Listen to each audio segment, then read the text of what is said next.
Well, over the past few years, we know the number of parents homeschooling their children has grown by leaps and bounds. It is and continues to be an alternative that many families say is working out even better than they thought or hoped that it would. And this community is blessed with a lot of community resources, and those resources will be on display tomorrow. Here with more on a Homeschool Expo is Jilian Reece, Director of Carter County Drug Prevention. And Jilian, it's great to have you on the show. Yeah, thanks for having me. Big day coming up tomorrow. I'm sure a lot of work goes into pulling this together. For sure. We are super excited about all the vendors and classes and just things we'll be able to offer to the homeschool community. Yeah, it's going to be a big day. Excited about that. Let's talk about how you started all of this several years ago with Carter County Drug Prevention.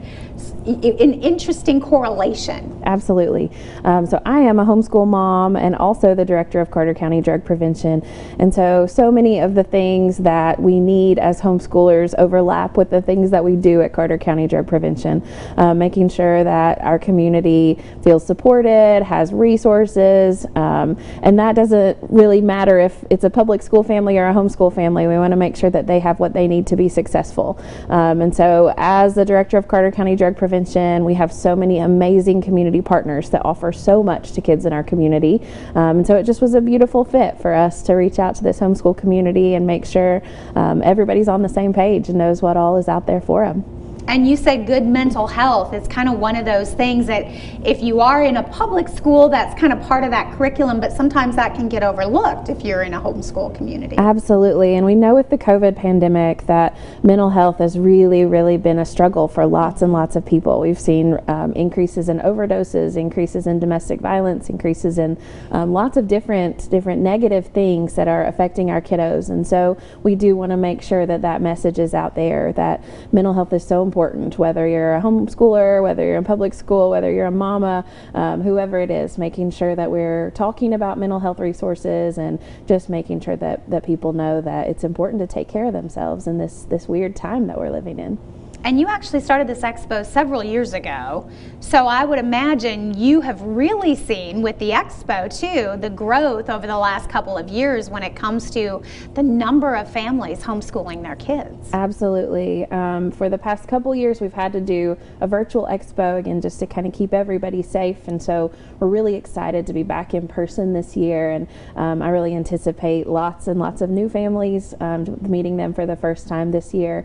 We have really, it started as a fairly small event, and it's just grown and grown throughout the years, and even with the virtual event last year we were able to reach hundreds of homeschool families, and so we're just excited to be back in person this year and hopefully have lots and lots of homeschoolers there. Yeah, I bet it's going to be a busy day, and we're seeing some of the different pictures from the vendors from years past. Tell me a little bit about the types of vendors that are going to be there and sort of be available for these homeschool families. We have a little bit of everything.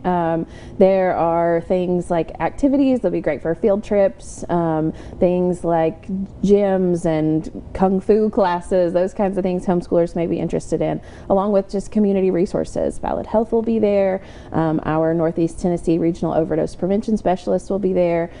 Just lots and lots of a real variety of different things. We even have an organization that does meals for families, so they will come and kind of talk about her business. If you're a busy homeschool mom, being able to utilize that service that she provides. They've partnered with a cleaning organization to provide a special for this event, so if homeschool mamas are looking for some meals and some cleaning, so we really have absolutely everything. I mean, just everything from kiddo stuff to mama stuff to mental health and resources, so a little bit of everything.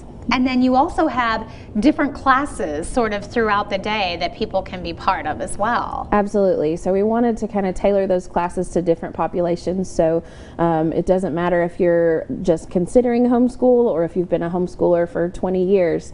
We have something kind of for everybody. So there are different things. Looking at mental health, that's one of our great classes that parents and students will be able to do together. Things like getting started homeschooling. And then we have several organizations, Civil Air Patrol, the Birthplace of Country Music Museum, Girl Scouts, that are doing kind of their own session. So if you're really interested in one of those things, you'll be able to spend some time one-on-one with those organizations and learn what they have to offer you. And I bet networking is pretty important too. Like, what a great opportunity if I'm either just starting out or if I'm considering trying to make this leap, to be able to talk to some of the other parents that are doing this and have been successful, someone maybe like you who's been doing it for a while, so you can kind of offer some of that expertise and advice. Absolutely. And the TEACH organization, which is Tri-Cities Education Association for Christian Homeschoolers, really is our co-sponsor for this event, and that is the mission and vision behind that organization, is just supporting homeschool families in our area and making sure that they have the support they need to be successful, and then again just any resources that they may need to be able to homeschool their kiddos. And you were telling me there are a lot of resources in this area for families that are homeschooling. Absolutely. We have over 35 vendors, I think, that will be there tomorrow, and that is just kind of a drop in the bucket of what's out there in our community. And so we're really grateful to live in a place that really sees the benefit in marketing to that homeschool community and taking care of those kiddos that are homeschooled. Yeah, I mean, it's really become much more mainstream, I think, in the last like 2 to 3 years, it seems like. Absolutely. And I think with a lot of kiddos being home for the COVID pandemic, a lot of parents have come to us and said, hey, we really like this. We like our kiddos being home with us, and we want to keep doing this. And so we've found that there to be a lot of kind of accidental homeschoolers that the COVID pandemic has gifted us. So in fact, you've actually named that population, right? Yes. The accidental homeschool. For sure. All right, well, give our viewers some of the information. I know it's tomorrow, but it's not too late. This is something that's pretty open, right? Yeah, absolutely. No registration or anything like that. Just show up. Tomorrow it's at Elizabethton Parks and Rec from 2 to 6, and people can pop in anytime during that time frame. So we just come on. We would love to have everybody. All right, well, thank you so much for the information. Great event, an annual event, and this year happening in person. It is the Homeschool Expo, and as she mentioned, it is tomorrow from 2 to 6 o'clock. You can find out more information too on their Facebook page.